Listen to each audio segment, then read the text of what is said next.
जो नाबालिग बच्चे हैं, जो स्कूल में पढ़ने वाले बच्चे हैं, उनको हम उत्तर प्रदेश मुख्यमंत्री बाल सेवा योजना के अंतर्गत उन बच्चों की पढ़ाई की व्यवस्था हम लोग राज्य सरकार से करवाएंगे। उन्हें जिस भी स्कूल में पढ़ रहे होंगे,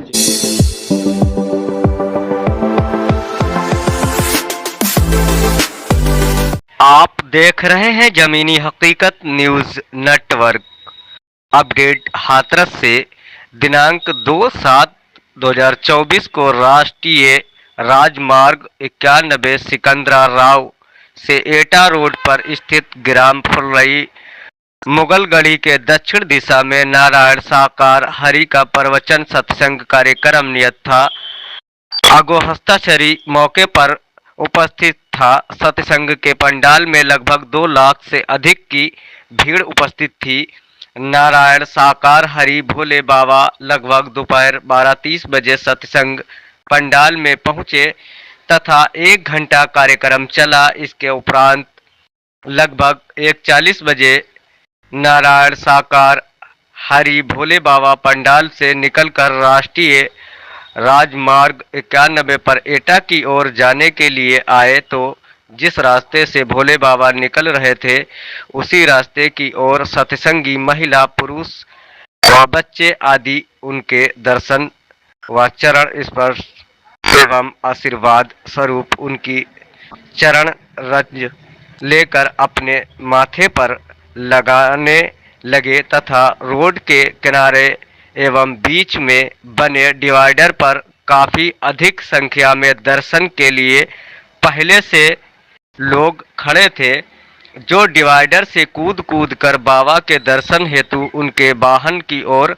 दौड़ने लगे तो बाबा के साथ उनके निजी सुरक्षा कर्मी, ब्लैक कमांडो एवं सेवादारों द्वारा बाबा के पास भीड़ न पहुंचने की स्थिति में भीड़ के साथ स्वयं ही धक्का मुक्की करना शुरू कर दिया गया, जिससे कुछ लोग नीचे गिर गए। तब भी भीड़ नहीं मानी और अफरा तफरी का माहौल उत्पन्न हो गया, जिसके कारण भीड़ राहत की सांस लेने के लिए कार्यक्रम स्थल के सामने खुले खेत की तरफ सड़क के दूसरी ओर भागे, जहां सड़क में खेत की ओर उतरने के दौरान ढालनुमा जगह होने के कारण अधिकांश लोग फिसल कर गिर गए। इसके बाद पुनः उठ नहीं सके और भीड़ उनके ऊपर से होकर इधर उधर भागने लगी, जिसमें कई महिलाएं व पुरुष व बच्चे हताहत गंभीर रूप से घायल हो गए। आगो हस्ताक्षरी द्वारा मौके पर उपस्थित राजस्व व पुलिस सुरक्षा कर्मियों द्वारा हताहत कर्मियों को एम्बुलेंस एवं मौके पर उपस्थित आदि साधनों से घटना स्थल के आसपास स्थित अस्पतालों एवं सामुदायिक स्वास्थ्य केंद्र सिकंदराराव में भिजवाया गया, जहां 89 श्रद्धालुओं को चिकित्सक द्वारा मृत घोषित किया गया एवं कुछ श्रद्धालुओं को जनपद एटा में उपचार हेतु भेजा गया, जहां चिकित्सक द्वारा 27 श्रद्धालुओं को मृत घोषित किया गया। इस प्रकार मृतकों की कुल संख्या 116 तथा बच्चे, महिला, पुरुष की हो गई तथा कुल 23 व्यक्ति घायल हैं, जिनमें से 11 का उपचार बंगला हॉस्पिटल हाथरस एवं 6 का पंडित दीनदयाल उपाध्याय चिकित्सालय अलीगढ़ एवं 6 JNMC अलीगढ़ में उपचार चल रहा है। यूपी सीएम योगी आदित्यनाथ ने जनपद हाथरस की दुर्भाग्यपूर्ण दुर्घटना में घायल हुए लोगों से अस्पताल में भेंट कर उनका कुशल क्षेम जाना। उनके उपचार के संबंध में चिकित्सकों से जानकारी प्राप्त की। मुख्यमंत्री ने घटना स्थल पर ड्यूटी पर तैनात घायल कांस्टेबल से भी घटना के संबंध में जानकारी प्राप्त की। जनपद हाथरस में हुई दुर्भाग्यपूर्ण घटना के संबंध में केंद्र और राज्य सरकार ने आर्थिक सहायता की घोषणा की है। जो निर्दोष लोग हादसे का शिकार हुए हैं उनके नाबालिग बच्चों की हम उत्तर प्रदेश मुख्यमंत्री बाल सेवा योजना के अंतर्गत पढ़ाई की व्यवस्था राज्य सरकार से करवाएंगे।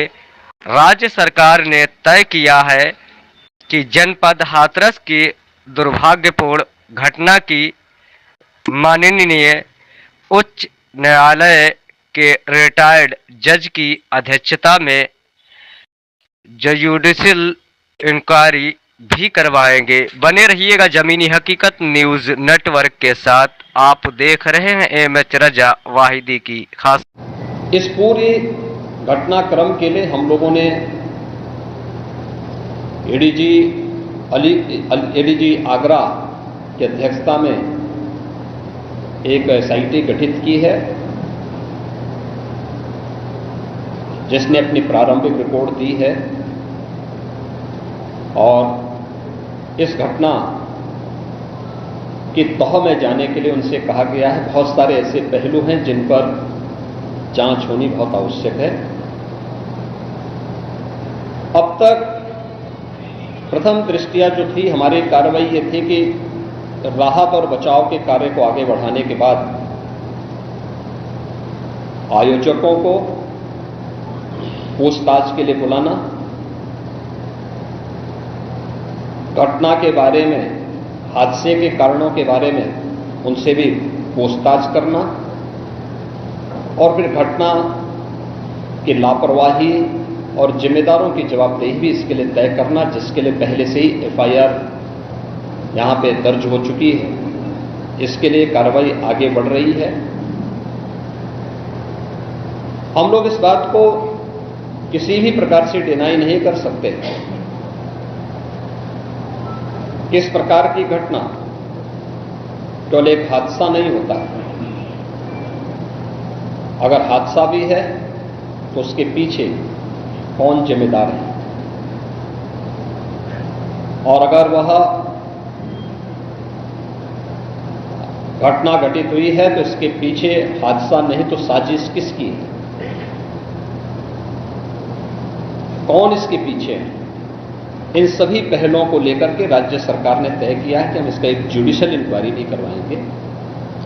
और जुडिशियल इंक्वायरी हाईकोर्ट के एक रिटायर्ड जज की अध्यक्षता में होगी, जिसमें प्रशासन और पुलिस के भी रिटायर्ड सीनियर अधिकारियों को रख करके इस पूरी घटना की तह में जाकर के